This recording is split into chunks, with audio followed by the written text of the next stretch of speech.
मोटू पतलू और उड़ता हुआ लड्डू फरफुरी नगर में एक धूप भरा दिन था।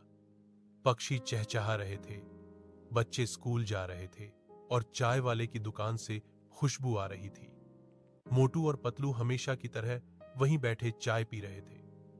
मोटू ने लंबी सांस लेकर कहा, आह पतलू भाई, जीवन का मजा तो सिर्फ चाय और समोसे में है। पतलू ने हंसते हुए कहा, हाँ, लेकिन तुम्हारे लिए जीवन का मतलब सिर्फ खाना ही है। मोटू ने मुंह फुलाते हुए कहा, अरे भाई, खाने में ही तो खुशी है। आदमी खाएगा नहीं तो मुस्कुराएगा कैसे। उसी वक्त आसमान में एक अजीब सी चमक दिखी। दोनों ने ऊपर देखा, एक सुनहरी लड्डू हवा में उड़ रहा था। पतलू ने आंखें मलते हुए कहा, क्या मैं ख्वाब देख रहा हूं या वाकई एक लड्डू उड़ रहा है? मोटू ने उछलकर कहा, पतलू, यह मेरा नसीब है। आसमान से लड्डू आया है और वह भी उड़ता हुआ। मैं इसे छोड़ने वाला नहीं। पतलू ने रोकते हुए कहा, अरे सुनो, कहीं यह कोई जादू न हो। लेकिन मोटू कब किसी की सुनता है। वह दौड़ पड़ा जोर जोर से, जैसे जिंदगी का आखिरी लड्डू हो। पतलू की चाल। पतलू हांफते हुए आया और बोला, मोटू, यह आम लूडो नहीं है। यह जरूर किसी मशीन या जादू की करतूत है। मोटू ने कहा, जादू हो या मीठा, मुझे तो खाना है।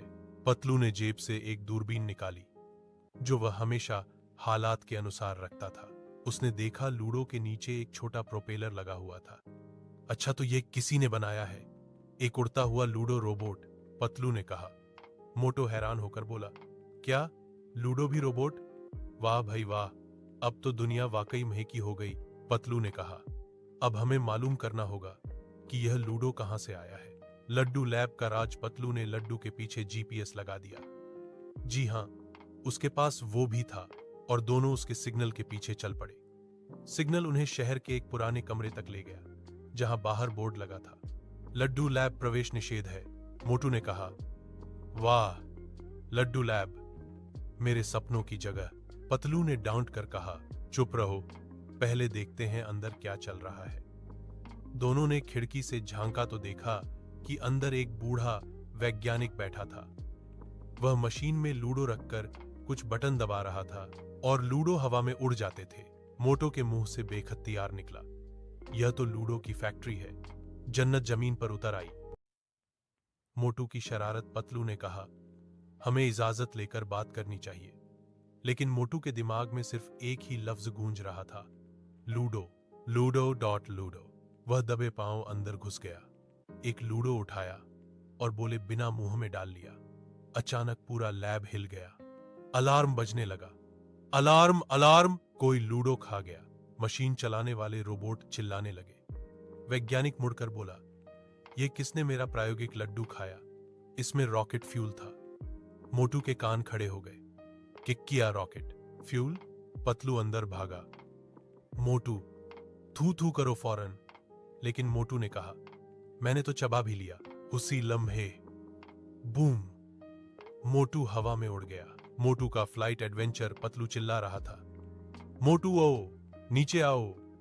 मोटू आकाश में जा रहा था, चिल्लाते हुए, पतलू भाई, मैं चांद पर जा रहा हूं लूडो लेने।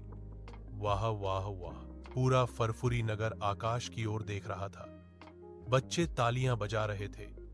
मोटू अंकल उड़ गए, मोटू अंकल रॉकेट बन गए। पतलू ने साइंसदान से मदद मांगी। साइंसदान ने कहा, फकर न करूं, मेरे पास रिमोट है। अगर मैं रियोरस बटन दबा दूं तो वह नीचे आ जाएगा। पतलू ने कहा, जल्दी करो, वरना वो सितारों के साथ चाय पीने चला जाएगा। रिवर्स बटन दबाते ही मोटू की गति कम हुई और वह धीरे धीरे नीचे आने लगा, सीधे चाय वाले की छत पर गिरा। चाय वाला घबराकर बोला, अरे मोटू भाई, आज तो आसमान से गिरने वाले पहले ग्राहक बन गए। इंजाम सबक और मजा। पतलू भाग कर आया। मोटू, तुम ठीक हो? मोटू ने आंखें खोलकर कहा, हाँ, लेकिन एक बात सच है पतलू भाई। पतलू ने पूछा, क्या? मोटू ने हंसते हुए कहा, उड़ने का मजा तो आ गया, लेकिन अब लड्डू जमीन पर ही खाऊंगा। दोनों जोर से हंसने लगे। वैज्ञानिक भी आ गया और बोला, तुमने मेरा अनुभव बर्बाद किया, मगर तुमने हंसी का नया अनुभव कर दिखाया।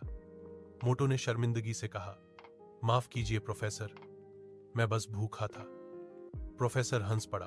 अगर तुमने भूख में यह कारनामा किया है तो तुम दुनिया के पहले उड़ने वाले भूखे हो।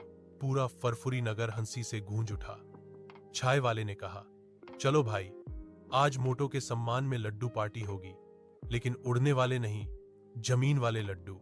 आओ, नैतिक सबक। कभी कभी भूख इंसान को आसमान पर पहुंचा देती है, लेकिन अक्ल ही उसे वापस जमीन पर लाती है।